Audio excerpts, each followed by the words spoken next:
Salve galera, beleza? LF aqui com vocês. Canal LF Resolve, Química VIP Med, sucesso total e garantido. Galera, vamos resolver aqui a terceira questão, né? Questão 17, da prova da Unesp 2025.2, a provinha do meio do ano, recém-aplicada. Galera, é uma questão sobre cinética química. Vem com LF e que envolve termoquímica também. Vem com LF, sucesso total e garantido. Vamos resolver essa questão.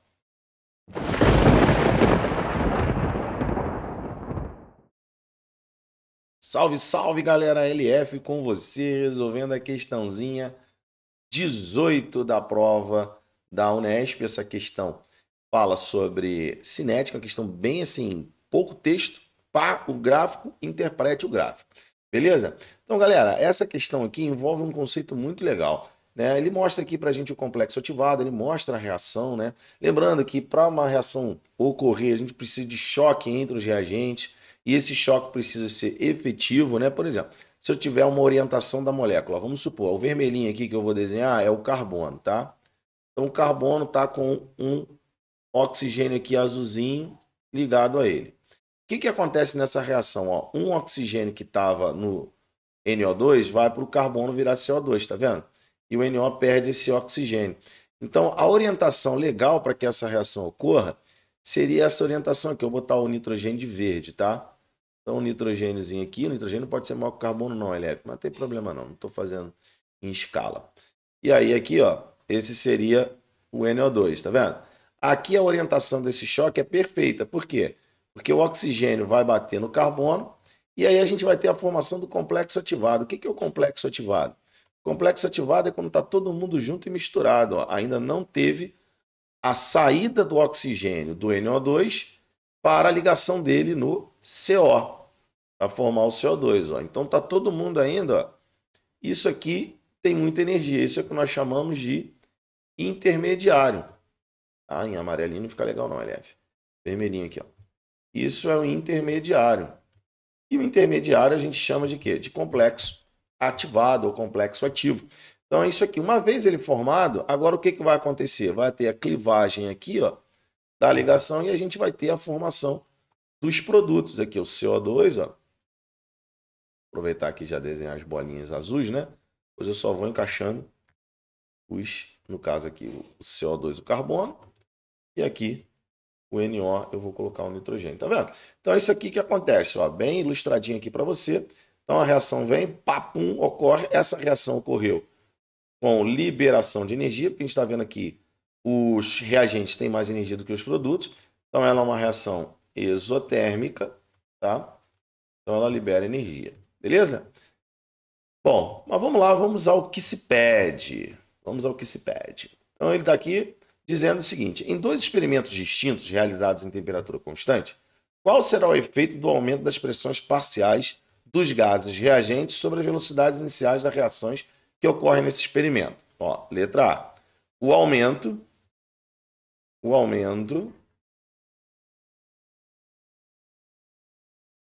das pressões parciais terá o mesmo efeito.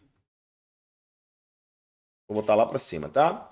O mesmo efeito das concentrações dos reagentes. Ou seja, quanto maior a quantidade de reagente, seja por aumento de pressão parcial, porque pressão parcial ela é calculada pela fração molar da espécie vezes a pressão total. E fração molar é o número de mols da espécie sobre o número de mols total da mistura gasosa, ou seja, a quantidade, tá? É a quantidade de reagente. Então, olha só, quanto a quantidade de reagente, ou seja, quanto maior, faltou um maior aqui, quanto maior a quantidade de reagente, maior o número de choques efetivos entre as espécies, aumentando a velocity, a velocidade. Beleza, galera? Então a gente fala aqui, né, de choques efetivos, aumento da quantidade. Então, se eu tenho uma população de reagente, eu aumento essa população, vai ter mais choque entre eles. E maior probabilidade desses choques serem efetivos. O que é o choque efetivo? É a orientação certa para que ocorra a reação. Se eu tivesse essa orientação aqui, ó, imagine que eu tivesse essa orientaçãozinha aqui, ó, a molécula de CO orientada nessa forma aqui em relação à molécula de NO2, ó.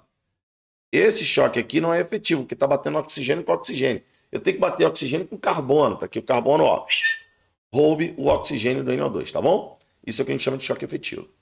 Bom, em 2 outros experimentos distintos realizados nas mesmas condições de pressões parciais iniciais dos gases, qual será o efeito da variação da temperatura? De 350, então ele diminuiu a temperatura.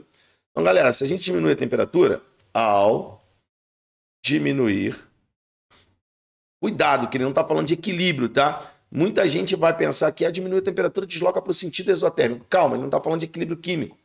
Ele está falando de iniciar uma reação. Então, ele vai iniciar a reação numa temperatura menor. Então, ao diminuir a temperatura, haverá, vou botar a temperatura aqui abreviado, tá? Haverá uma diminuição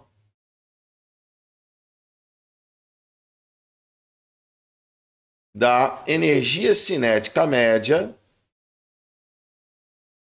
das moléculas reagentes.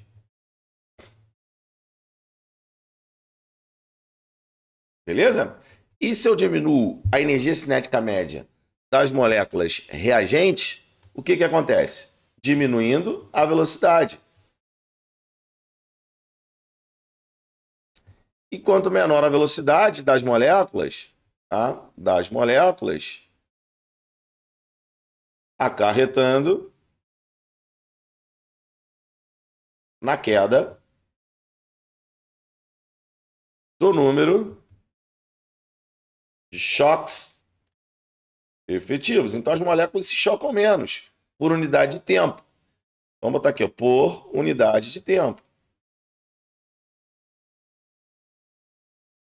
Provocando diminuição na velocidade da reação.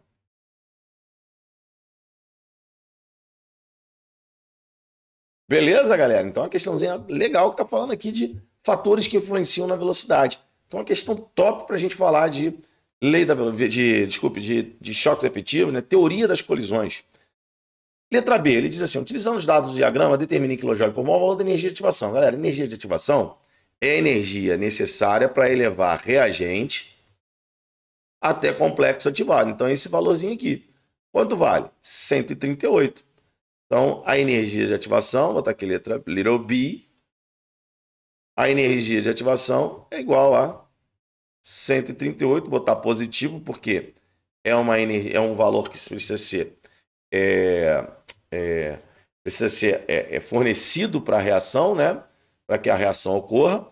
Então, é 138 kJ por mol, tá? 138 kJ por mol. E aí ele pede já o ΔH, ele pede o valor da entalpia. O valor da entalpia é a diferença da entalpia entre reagente e produto, que vai aqui de 0 até 225.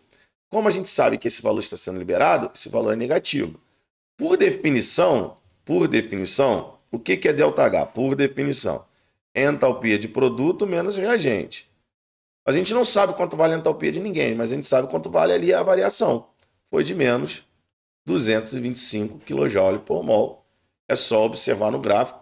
Como ele deu o eixo aqui no 0, ó, ficou ainda mais fácil de ver que é só essa diferença aqui. Beleza? Então, é isso, galera. Finish. Beleza? Aí, resolvemos a provinha de 2025.2, prova do meio do ano, Unesp. Galera, cola no LF, sucesso total é garantido.